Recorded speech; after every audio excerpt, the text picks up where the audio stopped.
একটা পক্ষ আছে যারা বলছে যে সেনা আইনে গুমকে ওইভাবে অপরাধ হিসেবে উল্লেখ করা নেই, অনেকে বলছেন যে সেনা আইন যেটা আছে সেটা খুব যথেষ্ট।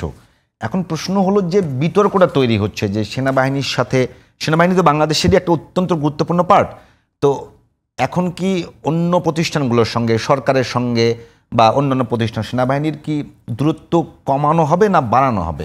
আপনার কাছে কি মনে হয় না যে এইটা দিয়ে একটু দূরত্ব বাড়ানোর চেষ্টা চলছে? আমি মনে করি যা হবার হয়ে গেছে, এখন আর কিছু এটা নিয়ে আলোচনা করা লাভ নেই, কারণ এরই মধ্যে যা দূরত্ব বেড়ে গেছে। কিন্তু আমি এখানে একটু সেনাবাহিনী একটু সমালোচনা করতে চাই। সেই জিনিসটা হলো কি, দেখেন সেনা আইন আছে, সেনা আইনে এখানে আইসিটিতে দুটো তো মামলা হয়েছে, তাই না? এই মামলাগুলি যদি না হতো তাহলেও কি সেনাবাহিনী এদের ব্যাপারে ব্যবস্থা নিতে পারতো না? পারতো তো, পারতো। নেই কেন? নেই কেন? তো আগে নিতে পারতো। এটা এতদিন মধ্যে ওট করতে করা যায় না তো। সেই গত বছরের 5ই অগস্টে ঘটনাগুলো ঘটছে। সেনাবাহিনী কি জানে না কে কোন দায়িত্বে ছিল? জানে না? জানে তো। এমনকি কে তাকে নিয়ে বাথরুমে গেছে ধরে ধরে নিয়ে, ওইটাও সেনাবাহিনী জানে। চোখ বাঁধা অবস্থায় যে বাথরুম মতো নিয়ে গেছে, কে নিয়ে গেছে, ওইটাও সেনাবাহিনীর কাছে লিখিত আছে। তো তারা সব জানে। বরঞ্চ আমরা কি দেখলাম, আমরা যখন গুম কমিশনের যে রিপোর্টটা দেখলাম, আমরা যখন গুম কমিশনের ডকুমেন্টারি দেখলাম, আমি গুম কমিশনের লোকদের বিভিন্ন ইন্টারভিউ দেখলাম, সেখানে দেখে আমার কাছে মনে হলো সেনাবাহিনী ওই জিনিসটাকে গোপন করার চেষ্টা করছে। কেন? যখন আপনি গোপন করার চেষ্টা করেন তখন আপনি আপনার এই সার্ভিং অফিসারদেরকে, যারা অপরাধী, তাদেরকে রক্ষা করার চেষ্টা করছেন। কেন করলেন আপনি? এটা করা উচিত হয় নাই। আপনি তখনই তাদেরকে মার্শাল কোর্টে নিয়ে যেতেন, তখনই পারতেন তো যে তুমি তুমি তুমি এরা এরা করছো, আমরা তোমাদের বিচার করে ফেলাম। তখন এই মামলা হওয়ার আগেই বিচার হয়ে যেত আপনার আদালতে। আপনি অপেক্ষা করছেন যে সবাই যদি ভুলে যায় তাহলে তার কোনো সমস্যা নাই, দেখি না কেউ ভুলে কিনা।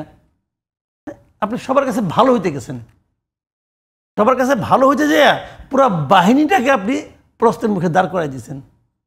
কাজটা আপনারা ঠিক করেন নাই। এই কাজটা আপনি তখনই আদালতে আপনাদের মার্শাল করতে আপনি যে কোনো সময় ডাকতে পারতেন যে তুমি এই লোকগুলি অপরাধী ছিলা, আমরা তোমাদের বিচার করব।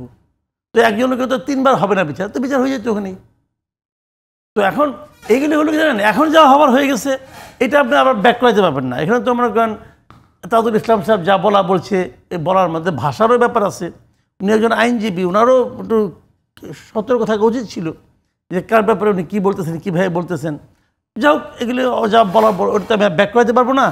এখন পর্যন্ত আমি যত দেখেছি, হয়তো কেউ মনে মনে দুঃখ পাইছেন, কিন্তু সবাই সেটা মাইনেও তো নিচ্ছে। ওনাদের সাবজেক্ট ঘোষণা করছে, ওখানে আছে, আটক আছে, তো ঠিক আছে, বিচার যদি হয় যে হবে হোক।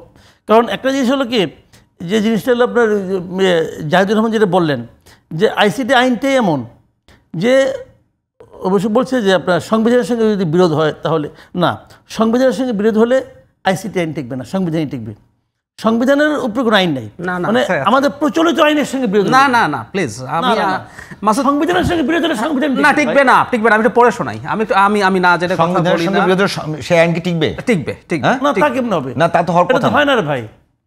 আপনারা কমন সেন্স থেকে কথা বলছেন। আমি একটু পড়ে শোনাই।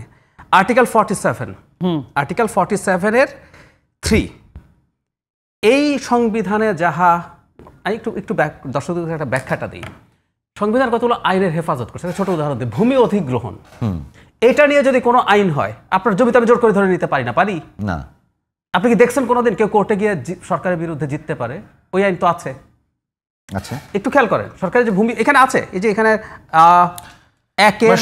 একটু খেয়াল করি, সরকারের বিরুদ্ধে যেতে না। শোনেন, এটা যে বললেন ভাই, বলছি আমরা তো যতদূর জানি যে সরকার পক্ষ বরাবরই হারে। না, আপনি আমার পয়েন্ট বলছেন, একটু সময় দেন, একটু সময় দেন। 47 এর 1 ক, বাধ্যতামূলক যে সম্পত্তি অধিগ্রহণ, এটার কোনো আইন যদি করে, এটা কিন্তু আপনার মৌলিক অধিকার ভায়োলেট করে। কিন্তু আপনি দেখবেন কোনোদিন আপনি এটা কোর্টে যেতে পারেন না।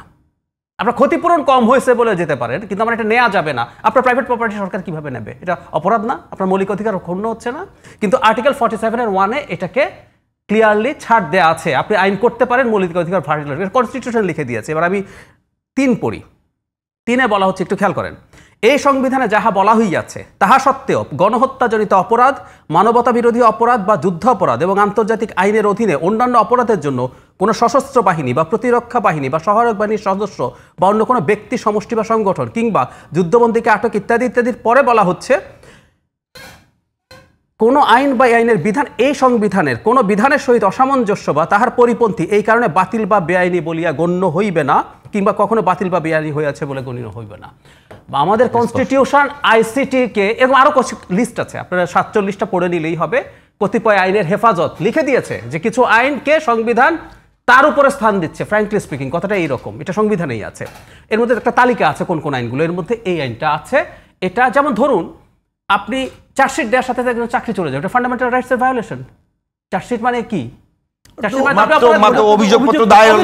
আপনি তো বিচার হয় নাই, বিচার প্রক্রিয়া অনেক বাকি। এই যে এই সেনা কর্মকর্তাদের ক্ষেত্রে কি হয়েছে, ওনাদের এখন চাকরি নেই। এখন ওনারা কি যুক্তি দিচ্ছে খেয়াল করেন, আইসিটি বলছে ওনাদের তো চাকরি চলে গেছে, ওনারা তো এখন সার্ভিং অফিসার না, সুতরাং তাদের তো এখন সেনা আইনে বিচারের সুযোগই নাই। এই চালাকিটা করা হয়েছে, কিন্তু এটা 6 তারিখ করা হয়েছে, 8 তারিখ পরোয়ানা জারি করা হয়েছে। এই সংশোধনে আনা হয়েছে 6 তারিখ, কিন্তু কনস্টিটিউশন অনুযায়ী সংশোধনে আনা যায়।